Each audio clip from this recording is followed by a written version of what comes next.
2 spoon எண்ணெய் விட்டுக்கோங்க. அடுத்து 4 பட்டை 4 கிராம்பு சேர்த்துக்கோங்க.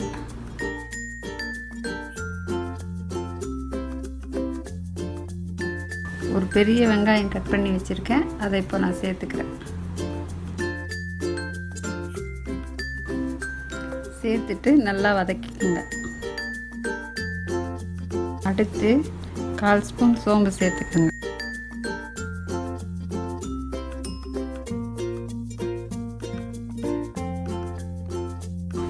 ரெண்டு தக்காளி கட் பண்ணி வச்சுருக்கேன், அதையும் சேர்த்துக்கிறேன்.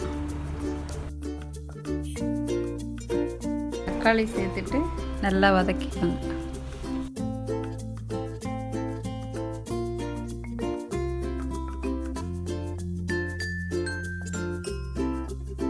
இஞ்சி பூண்டு 2 பட்டை 2 கிராம்பு சேர்த்து அரைச்சிருக்கேன் மிக்சியில். அந்த விழுதியும் அதில் சேர்த்துக்கோங்க. பச்சை வாசனை போகிற வரைக்கும் வதக்கிக்கோங்க. 2 முருங்கைக்காய் கட் பண்ணி வச்சுருக்கேன், அதையும் சேர்க்குறேன்.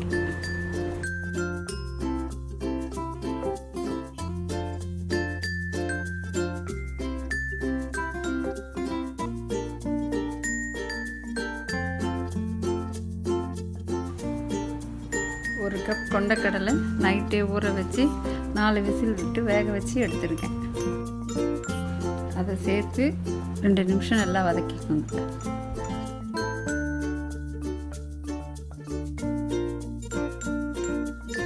கால் ஸ்பூன் மஞ்சள்தூள்,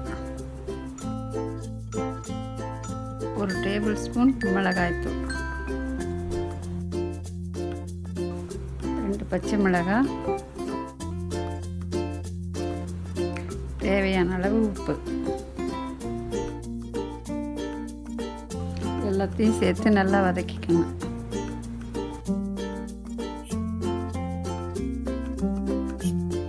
கடலை வேக வச்ச தண்ணி 1 கப்பு நான் சேர்த்துக்கிறேன்.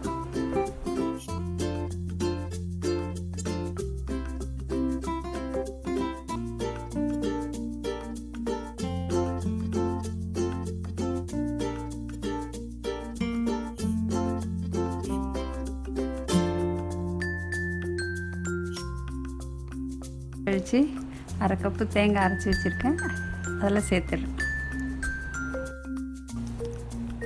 நல்லா மிக்ஸ் பண்ணி தேங்காய் அரைச்ச தண்ணியை அதில் விட்டு சேர்த்துக்கோங்க.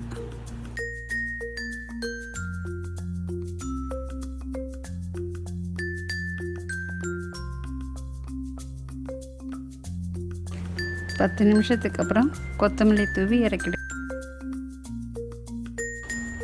கொண்டக்கடலை முருங்கைக்காய் குருமா ரெடி. குக்கரில் 2 ஸ்பூன் நெய் போட்டுக்கோங்க.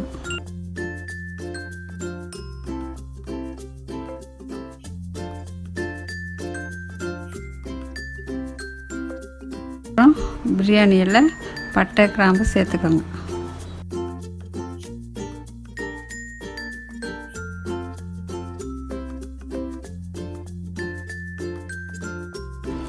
ரெண்டு பெரிய வெங்காயத்தை நீட்டாக கட் பண்ணி சேர்த்துக்கோங்க. 4லேருந்து 5 பச்சை மிளகாய் நீட்டாக கட் பண்ணி போட்டுக்கோங்க. எல்லாத்தையும் சேர்த்து நல்லா வதக்கிக்கோங்க.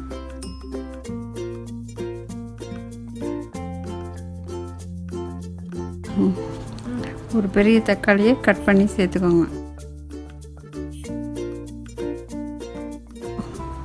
சேர்த்து நல்லா வதக்கிக்கோங்க.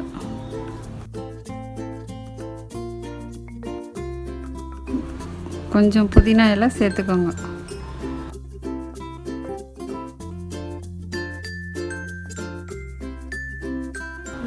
சேர்த்து நல்லா வதக்கிட்டு கொஞ்சம் கொத்தமல்லி சேர்த்துக்கோங்க.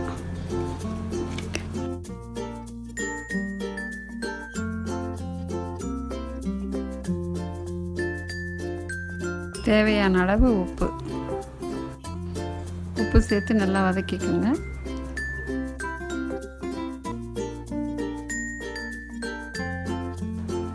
ரெண்டு கப் அரிசிக்கு 4 கப்பு தண்ணி சேர்க்குறேன்.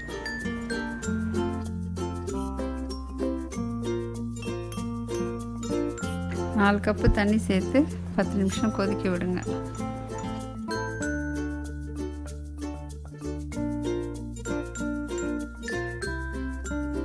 2 கப் அரிசி நான் கழுவி எடுத்து வச்சுருக்கேன். இப்போ அதில் சேர்க்குறேன்.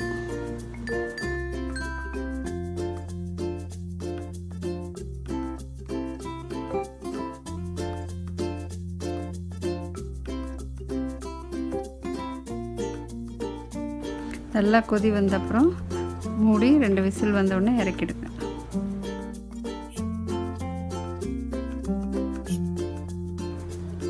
பிரிஞ்சி ரெடி. பண்ணி பார்த்துட்டு கமெண்ட்டில் சொல்லுங்கள். அடுத்த வீடியோவில் பார்க்கலாம்.